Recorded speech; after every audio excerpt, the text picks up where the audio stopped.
Y a pas de renseignements, y a pas de Gustave Flaubert, y a plus rien. Ça n'a rien à voir. Ça n'a rien à voir. Ça n'a rien à voir. Ça n'a rien à voir. Ça n'a absolument rien à voir. Ça n'a rien à voir. C'est pour le cinéma ou la télé?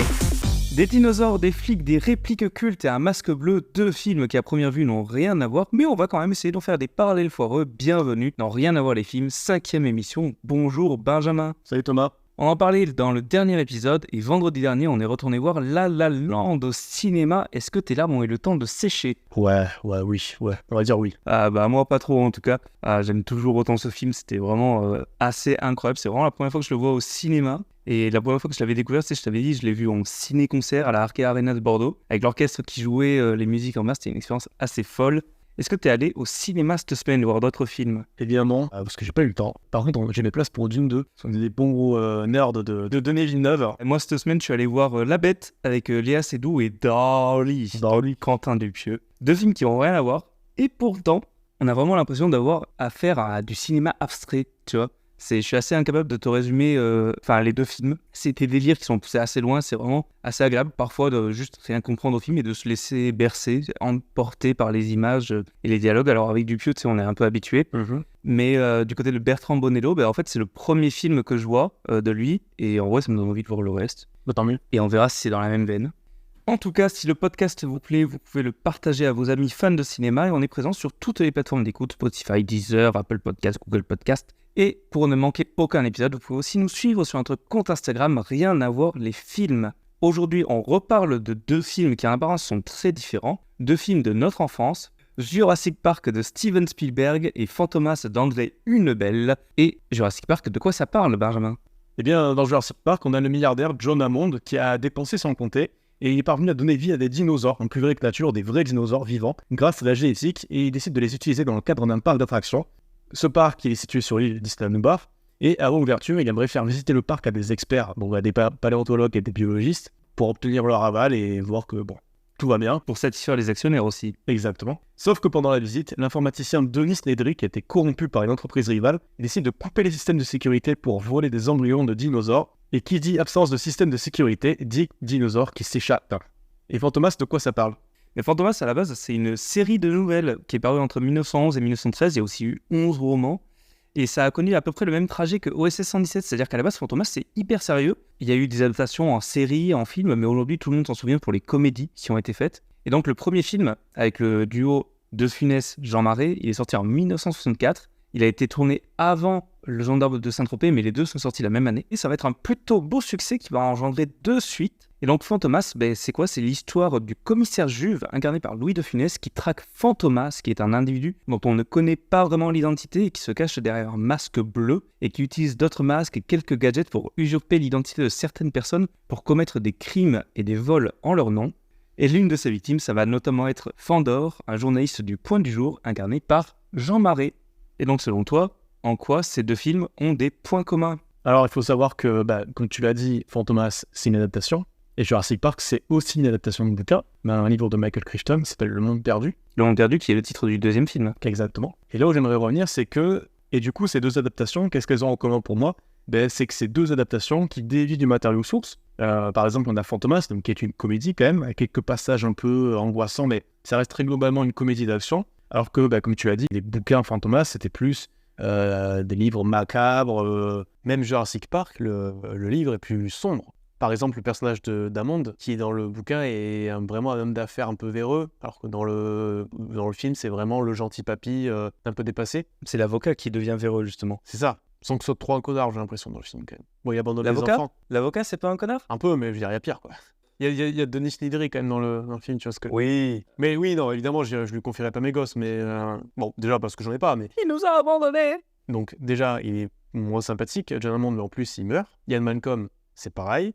Et ensuite, l'île se fait bombarder par l'armée et est entièrement détruite. Donc, toute la nature, les animaux, tout. Donc, c'est déjà beaucoup plus sombre, même s'il y a quelques différences qui sont pour le coup un peu plus bénignes.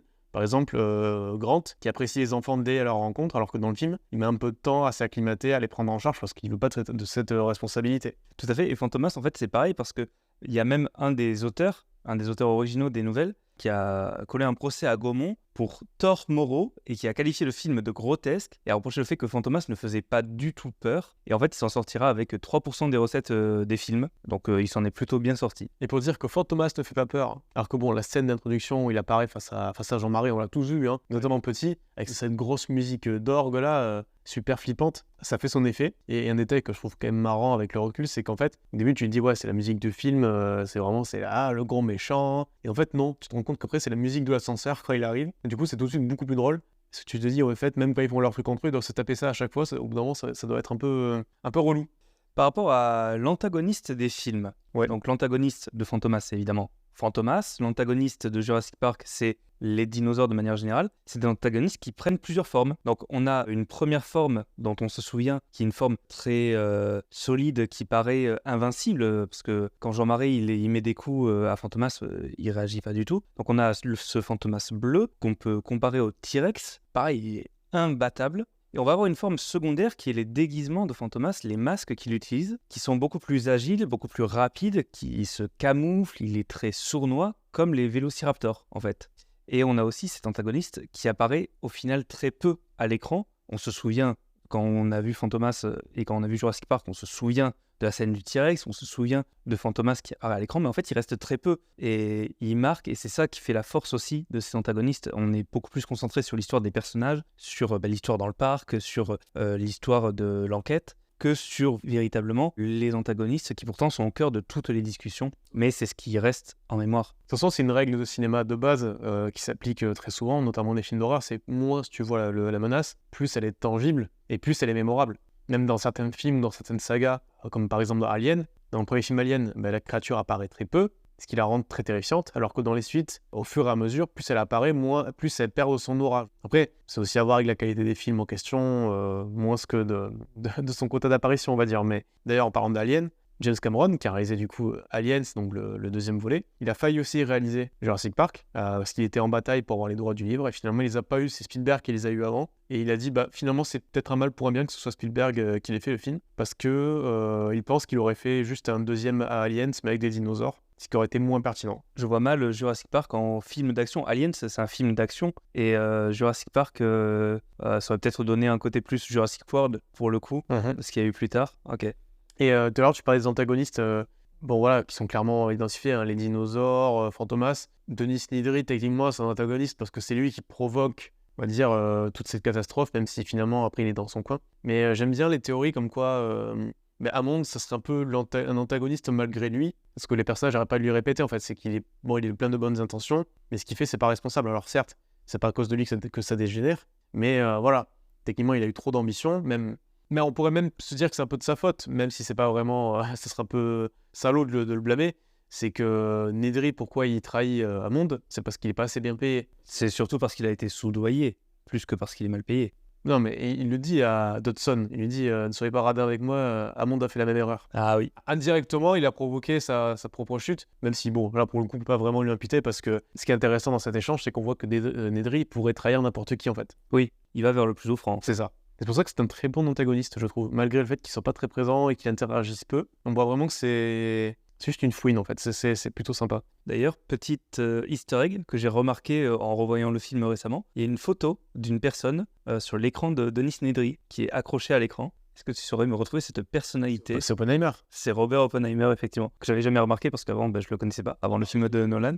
À un moment, je crois qu'il y a Samuel L. Jackson, alors je me rappelle plus de son nom dans le film, qui regarde Les Dents de la Mer. Dans le film dans Jurassic Park, là ? Ah non, je confonds peut-être avec un autre film. Mais c'est que Spielberg, il se je pense que tu confonds. Il y a un film, je sais plus quel film, pareil, il y a un personnage qui regarde un ordinateur et dans un coin, il y a une fenêtre des Dents de la Mer, mais... C'est possible. Jurassic Park et Fantomas, c'est aussi des films qui s'ouvrent immédias res. On est directement au milieu d'une scène qui a commencé. On nous présente immédiatement la menace, en la cachant, en la masquant un petit peu. Et après, on nous introduit les personnages principaux. Mais d'abord, on commence par la menace. Le raptor dans sa cage qui attaque quelqu'un. Fantomas qui vole des bijoux sans être là, enfin qui vole le chèque surtout. Ça commence les deux de la même manière. Et ça se finit de la même manière avec un plan en hélico. Pas un plan d'un hélico, mais un plan fait par un hélicoptère. C'est une petite remarque. D'ailleurs, j'ai vérifié, oui, c'est bien Nedry qui regarde les Dents de la Mer. Ok. Voilà. Donc c'est pas Samuel Jackson. C'est Denis Nedry qui le regarde. Ok.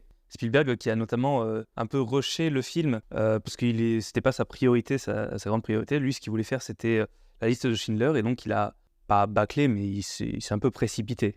Et quand on voit ce qu'il arrive à faire en se précipitant, c'est pas tout le monde qui arriverait. D'ailleurs, quand on parle de la production, il faut savoir que, pareil, ces deux films ont eu des productions, on va pas dire compliquées, mais assez particulières. Parce que, comme tu l'as dit, Spielberg voulait se dépêcher, entre guillemets, pour faire la liste de Schindler. Mais c'est surtout qu'en fait, le studio lui avait interdit de dépasser le budget. Parce que c'était déjà arrivé sur d'autres films. Et du coup, Spielberg, il a fait quelque chose de très inhabituel pour lui, c'est-à-dire qu'il a fait que 2 prises par plan, ce qui est très peu au final.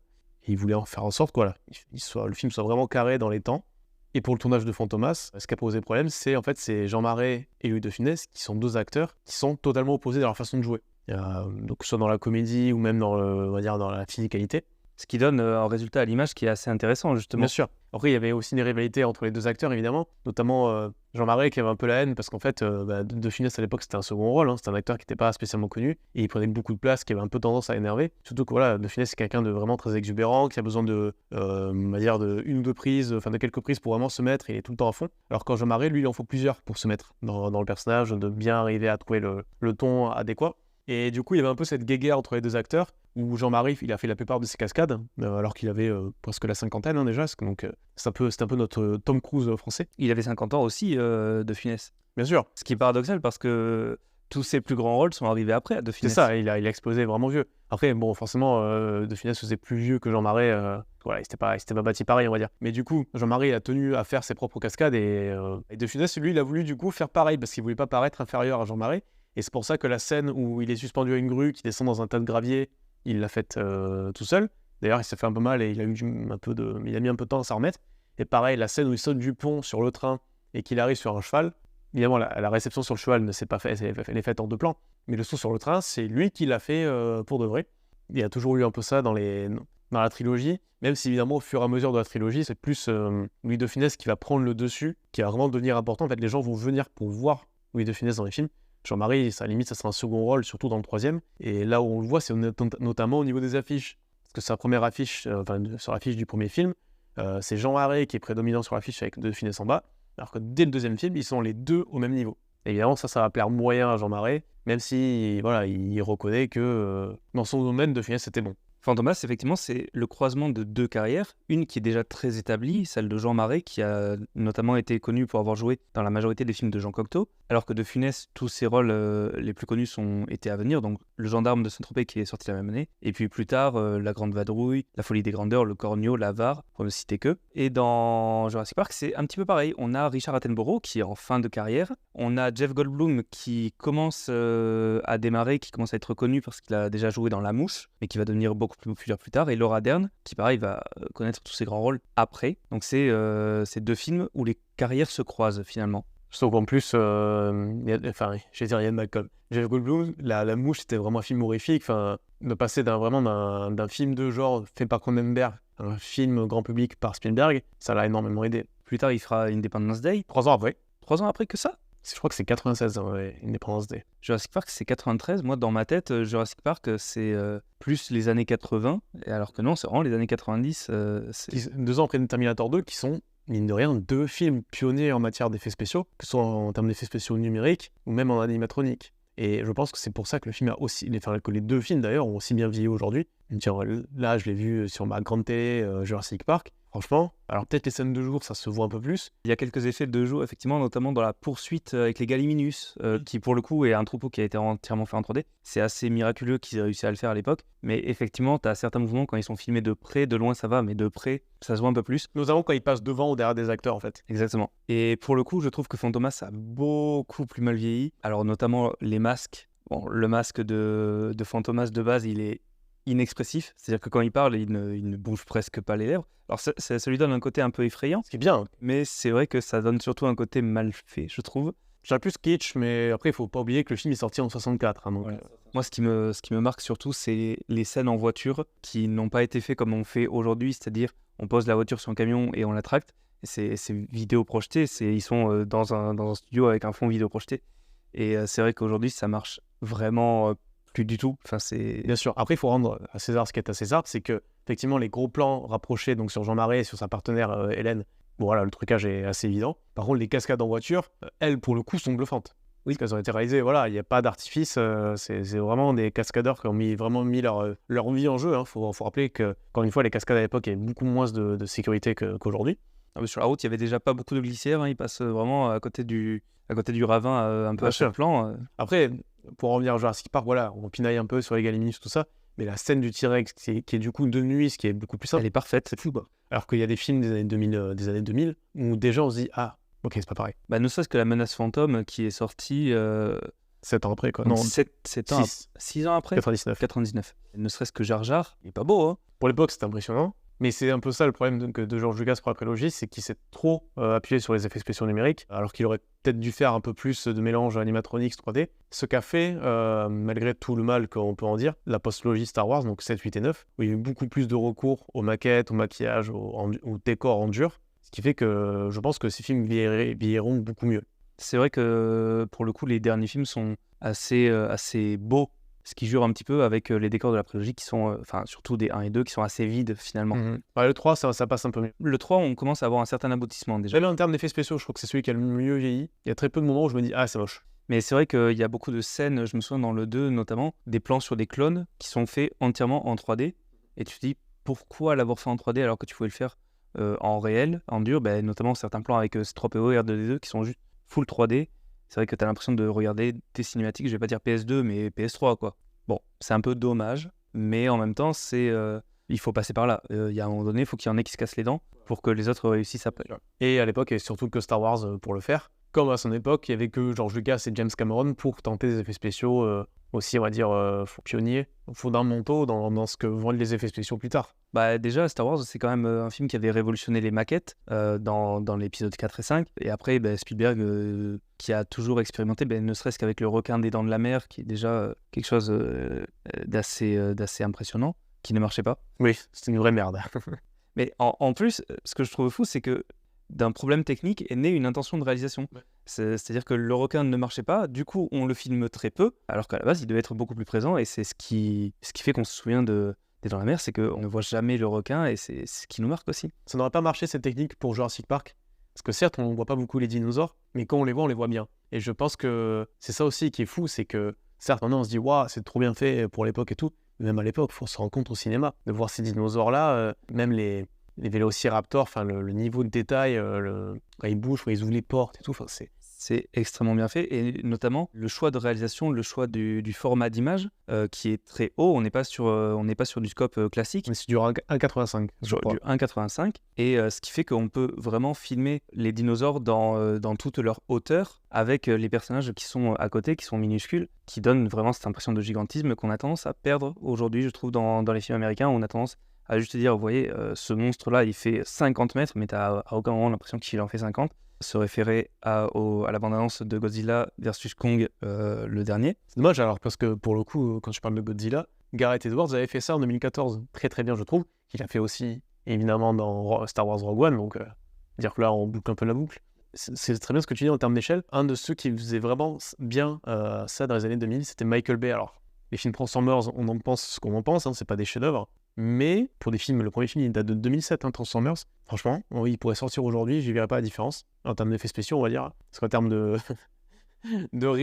personnages et tout, bon, c'est pas ça. Mais ce que Michael Bay a bien fait par rapport à Jurassic Park, c'est que lui aussi mettait les Transformers dans le cadre avec les humains, notamment le fait de tourner en dur, c'est-à-dire que les cascades, les explosions de voitures, tout ça, c'était fait vraiment en plateau. Et ensuite, on rajoutait les Transformers, d'avoir ces plans où vraiment, limite, des Transformers sortaient du cadre par-dessus les humains. Il y a ce plan où Optimus, je crois, il passe par-dessus Shia LaBeouf.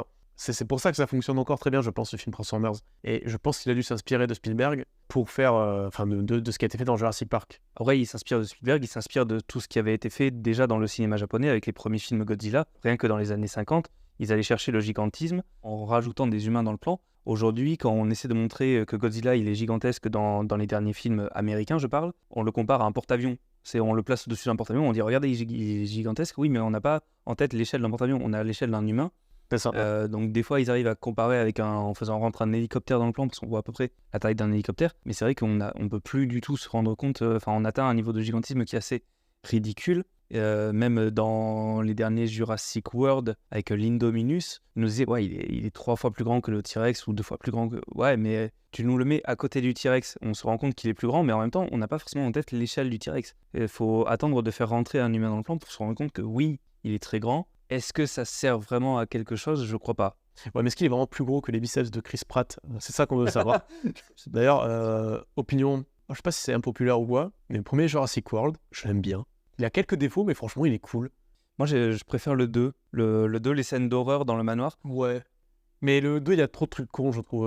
Enfin, il y a plein de trucs de réel que j'aime bien. Surtout la fin où je souffle un peu. C'est le premier ou le deuxième Jurassic World qui a justement été filmé dans un ratio de 1. Je crois que c'est le 2. Ouais, et justement, c'était un choix qui avait été un peu critiqué, avec notamment cette affiche avec le T-Rex qui crie, mais en étant complètement courbé pour rentrer dans le cadre du 2-1. C'est assez étonnant, et il me semble que dans le film, pourtant, ça marchait plutôt bien. On avait justement ce dinosaure dans la scène du manoir, ce dinosaure qui se glisse sur le lit de la gamine et qui est tout en longueur, justement. C'est des dinosaures qui sont plus en hauteur, ils sont en longueur. Parce qu'il est moitié raptor, je crois. Donc, ouais, c'est un dinosaure croisement qui est souvent avachi, qui chasse. Et là, c'était plus ou moins adapté, surtout par rapport au décor. On est dans une maison, donc forcément, même si c'est un manoir, que forcément tu dois avoir une hauteur sous le plafond, ma foi, plutôt sympathique. Je pense que c'était plutôt un bon choix, ouais. Mais c'est ça que j'ai aimé dans le premier, en fait, c'est qu'ils ont fait le truc on a le parc ouvert, les dinosaures, en fait, c'est ce que voulait John Hammond au final. On peut se dire, ouais, vas-y, c'est simple, c'est la nostalgie, tout ça, mais ça marche. Et c'est pour ça que je crois que c'est le seul que j'ai en DVD.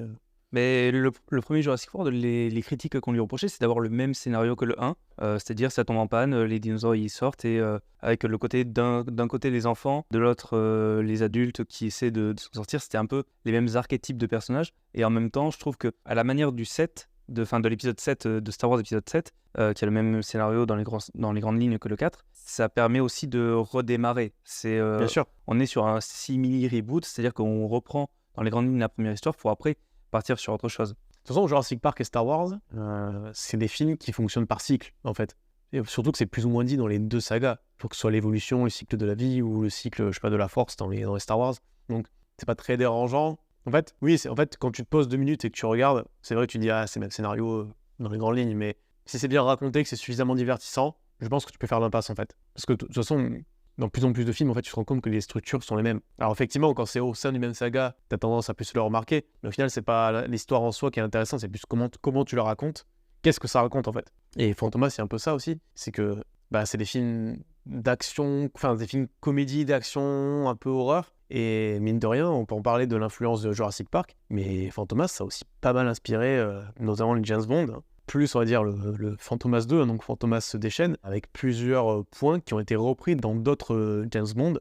Par exemple, Fantomas qui a un repère dans un volcan, qui a été repris, enfin tel quel. Enfin, c'est assez fou de dire que voilà, ces petits films français avec Louis de Funès ont inspiré le modèle par excellence qui est 007. Mais rien que dans le 2, De Funès crée des gadgets. Donc il a son cigare, il a donc sa fameuse main qui se lève pour faire une feinte. Alors ça marche plus ou moins moyennement, mais effectivement c'est le début de ça. Et quelques années plus tard, on va notamment avoir la série Mission Impossible qui va arriver. Et peut-être qu'il y a aussi une forme d'inspiration de Fantomas. Quand je faisais mes recherches, je pensais que, à la manière de OSS 117, qui est une parodie des films James Bond, je pensais que Fantomas serait une parodie un petit peu des Missions Impossibles. Et en fait, pas du tout, c'est sorti après. Ouais. Et je trouve ça justement intéressant. Comme quoi, Fantomas, on peut dire ce qu'on veut sur la qualité finale du film. Moi, je le trouve quand même très sympathique et largement regardable et appréciable. C'est quand même un film qui a inspiré beaucoup. Un certain rayonnement, et qui a fait 45 millions